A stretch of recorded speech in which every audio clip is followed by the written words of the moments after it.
I hope आप लोग बहुत अच्छे होंगे। तो फ्रेंड्स, ये वीडियो जो है काफ़ी इम्पोर्टेंट है हर वो स्टूडेंट के लिए जो एग्ज़ाम क्लियर करना चाहते हैं, यानी कि आपका जो है कॉम्पिटिटिव एग्ज़ाम या फिर कोई भी गवर्नमेंट एग्ज़ाम क्लियर करना चाहते हैं। उनका जो है क्या स्ट्रैटेजी होने चाहिए ताकि फर्स्ट अटैम्प्ट में पहली बार में ही आपका एग्ज़ाम क्लियर हो जाए। तो आज हम आपको ऐसे ऐसे ट्रिक्स बताने वाले हैं, अगर आप इस सारी चीज़ों को फॉलो करते हैं तो आपको जो है एग्ज़ाम क्लियर करने से कोई नहीं रोक सकता है। पहली बार में आप ज़रूर एग्ज़ाम क्लियर कीजिएगा, ये एकदम 100% आप लोग गारंटी लेके चलिए अगर इस चीज़ को फॉलो करते हैं तो चलिए स्टार्ट करते हैं। वीडियो में आगे बढ़ने से पहले चैनल को सब्सक्राइब जरूर कीजिएगा। तो पहला पॉइंट, किसी भी एग्ज़ाम को क्लियर करने के लिए सबसे पहले जो आप एग्ज़ाम देने जा रहे हो, XYZ आप कोई भी एग्ज़ाम देने जा रहे हो, उसका सिलेबस को जो है अच्छे से समझो।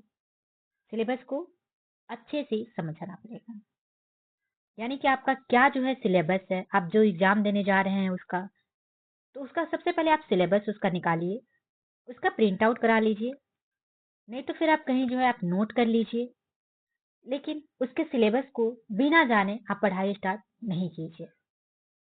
सबसे बड़ी गलती बच्चे यही पे करते हैं कि बिना सिलेबस को समझे दुनिया की सारी चीज़ें पढ़ने लगते हैं कि हाँ ये फिजिक्स आएगा, केमिस्ट्री आएगा, हिस्ट्री आएगा, सभी चीज़ें पढ़ने लगते हैं, तो आपका कभी आपका सिलेक्शन नहीं होगा।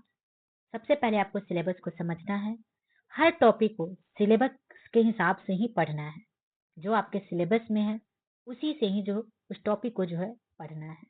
ज़्यादा जो है ज़्यादा पढ़ने के चक्कर में नहीं पढ़ना है, क्योंकि पढ़ाई जो है स्मार्टली तरीके से अब करना पड़ेगा, कंपटीशन बहुत ज़्यादा है। इसके लिए आपको जो है ना कि आपको रटने का रगड़ने का करना है, आपको जो है स्मार्ट तरीके से पढ़ाई करना है ताकि उस भीड़ में आप अलग अपनी पहचान बना सको। सेकंड है स्मार्ट टाइम टेबल बनाओ। इसका मतलब क्या हुआ? इसका मतलब ये हुआ कि अपना टाइम टेबल जो है ऐसा बनाइए कि डेली जो है स्टडी उसमें रूटीन, सुबह से लेकर शाम तक आपका जो है टाइम टेबल ऐसा होना चाहिए कि कब जो है कितनी देर आपको कौन से सब्जेक्ट पढ़ना है, क्या पढ़ना है, और फिर जो है हर वीक का एक टारगेट उसमें फिक्स करिए। थर्ड है कॉन्सेप्ट क्लियर रखो, रटना नहीं है। इसका मतलब ये हुआ, कॉन्सेप्ट जो है आप कोई सब्जेक्ट पढ़ रहे हैं, कोई टॉपिक पढ़ रहे हैं, उसका जो है कॉन्सेप्ट आपको क्लियर रखना है, रटना नहीं है। रटंत क्या होता है ना कि आप किसी चीज़ को जो है रटे जा रहे हो तो ये आपके मेमोरी से खत्म हो जाती है, भूल जाता है इंसान। कुछ समय के लिए याद रहता है, 10 दिन के लिए, 12 दिन के लिए याद रहते हैं, और फिर अचानक से जब आप समझते नहीं हो उस चीज़ को तो वो जो है भूल जाते हैं। तो इसके लिए आपको बेस्ट तरीका है कि उस चीज़ को समझने की कोशिश करो, उसका कॉन्सेप्ट जो है क्लियर रखो, क्योंकि जब तक समझ नहीं आएगा उस टॉपिक को जो है आप सही से जो है वहाँ पे जब आपका एग्जाम होगा ऑर्गेनाइज नहीं कर पाएंगे। तो जब तक आपको समझ नहीं आता है उस टॉपिक को, जो आपको समझ नहीं आ रहा है उस टॉपिक को जो है बार बार रिपीट करते रहिए, बार बार रिपीट करते रहिए, आपको 100% जो है समझ में आ जाएगा, रटने की जरूरत नहीं है। फोर्थ है कि नोट्स बनाओ, शॉर्ट एंड ट्रिक उसमें जो है यूज करो। नोट्स जो है, और जो भी आप पढ़ रहे हो, आप जहाँ से भी पढ़ रहे हो, आपके जो भी आपके टीचर हो, जहाँ से आपने सिलेबस लिया है, बुक से पढ़ रहे हो, जो आपको पसंद आ रहा है, जहाँ से भी आप पढ़ रहे हो, उसका जो है सिर्फ आपको जो है यूट्यूब पर जो है सिर्फ वीडियो नहीं देखना है। जो आपको इम्पोर्टेंट चीज़ लगे, जो आपके मेमोरी में नहीं जा सकते हैं, भूल जाइएगा, उस चीज़ का जो है नोट बनाइए। और नोट बनाना है तो आपको जितना शॉर्ट एंड ट्रिक यूज कर सको आप उतना शॉर्ट एंड ट्रिक यूज करने की कोशिश करो, क्योंकि अब जो है अब बच्चे नहीं हैं, आप कंपटीशन की तैयारी कर रहे हैं, एग्जाम क्लियर करना चाह रहे हैं, तो आप लंबा चौड़ा लिखने की ज़रूरत नहीं है। उसको जितना शॉर्ट तरीके से आप जो है एनालाइज कर सको, जितना शॉर्ट और ट्रिक के हिसाब से आप उसको पढ़ाई कर सको, आपके लिए वो बेनिफिट होगा। समय कम बचेगा, समय जो है आपका बहुत बचेगा उससे, और आप जो है और जगह पे उसको ध्यान लगा पाइएगा, और सब्जेक्ट में आप ध्यान, अगर एक ही चीज़ में जो है सिर्फ बड़े-बड़े नोट्स बनाने लगेंगे तो आपका उसमें बहुत ज़्यादा टाइम वेस्ट हो जाएगा। तो आप जितना शॉर्ट एंड ट्रिक का जो है इस्तेमाल करें क्योंकि यहाँ पे आपको जो है एग्जाम क्लियर करना है। आपका मोटिव बस एक ही है कि कैसे भी जो है मेरा एग्जाम क्लियर हो जाए। यहाँ पे ये ऐसा नहीं है कि मान लीजिए कि आप एसआई की तैयारी कर रहे हैं, तो क्या बाद में आपको एसआई की तैयारी करते हैं, क्या बाद में आपको मैथ्स रीजनिंग ये सब कुछ पूछे जाते हैं? नहीं। तो आपको एग्जाम क्लियर करना है। मोटिव आपका यही है कि आपको कैसे भी एग्जाम क्लियर करना है। तो इसके लिए आप जितना शॉर्ट एंड ट्रिक यूज कर सको उतना करो, समय बचाने के लिए। फिफ्थ है कि आपका जो है डेली रिवीजन करो। ये बहुत इंपॉर्टेंट है। आप जितना भी पढ़ रहे हो, आप अपना टाइम टेबल में जितना भी स्टडी का टाइम टेबल बनाया हो, 2 घंटे 4 घंटे 5 घंटे 1 घंटे जितने बनाया हो, उसको जो है जो भी अच्छे से पढ़ रहे हो उसको ना रिवाइज जरूर करो। विदाउट रिवीजन जो है आपका सक्सेस रेट बहुत कम हो जाएगा। तो उसके चीज को जो है रिवीजन जरूर कीजिए जितना हो सके। डेली जो है एटलीस्ट जो है स्कैनिंग जरूर कीजिए उसको। 1 से 2 बार उसको देखने की कोशिश जरूर कीजिए जो आप पढ़े हैं। वो जो क्या होता है कि अगर आप डेली रिवाइज कर रहे हैं, डेली रिवीजन कर रहे हैं, तो फिर आपको माइंड में बैठ जाता है। सिक्स्थ है कि mock test plus PYQ. Mock test की मैं इसलिए बोल रही हूँ कि मॉक टेस्ट आपको जो है पर डे देना है। 85 क्वेश्चन का दो, 20 क्वेश्चन का दो, 100 क्वेश्चन का दो, लेकिन मॉक टेस्ट आपको डेली देना है। मॉक टेस्ट और टॉपिक वाइज मॉक टेस्ट देने की ज्यादा कोशिश कीजिए। टॉपिक वाइज मॉक टेस्ट देने से क्या होता है कि आपको जो है उस सब्जेक्ट में अभी आपको और कितना ज्यादा जो है ट्राई करना है, कितना जो है आपसे हो पाया है, कितना आपने सक्सेसफुल कर लिया है, सभी चीजें पता चलती है। तो मॉक टेस्ट जरूर दीजिए। इससे आपकी जो है एबिलिटी आपको जो है पता चलता है, कैपेसिटी आपको पता चलता है कि कितना आप जो अभी भी पानी में है। तो आपको जो है मॉक टेस्ट 100% डेली दीजिए। पीवाईक्यू का मैं इसलिए बोल रही हूँ कि विदाउट पीवाईक्यू जो है आपको समझ में नहीं आएगा। तो पीवाईक्यू पे जरूर फोकस करें और पीवाईक्यू जरूर लगाने की कोशिश करें। पीवाईक्यू से हमें ये पता चलता है कि किस टाइप के क्वेश्चन पूछे जा रहे हैं, कौन से टॉपिक से ज्यादा क्वेश्चन पूछे जा रहे हैं।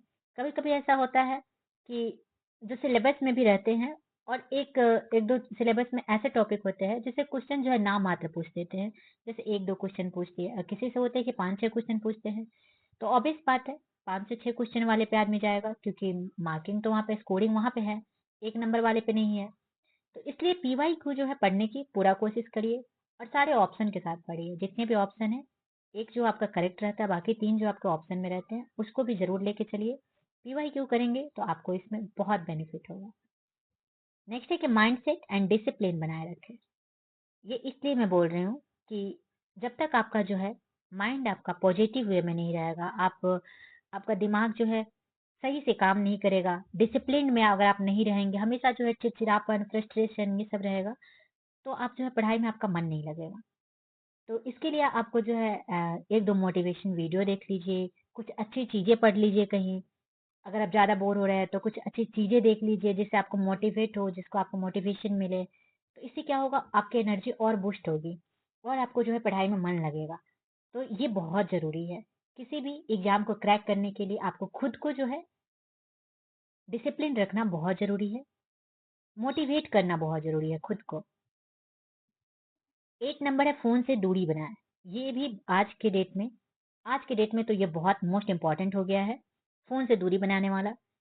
फ़ोन से दूरी मैं इसलिए बोल रही हूँ, आप फ़ोन ज़रूर चलाइए, क्योंकि आपको जो है सिर्फ़ आप पढ़ाई 24 घंटे नहीं कर सकते, थोड़ा बहुत मनोरंजन भी ज़रूरी है, फ़ोन ज़रूर चलाएँ। लेकिन स्टडी कर रहे हैं, जब आप पढ़ाई कर रहे हैं, जब आप फ़ोकस्ड के साथ आप पढ़ाई करने बैठे हो, उस टाइम अपने फ़ोन को जो है स्विच ऑफ करके रख दें।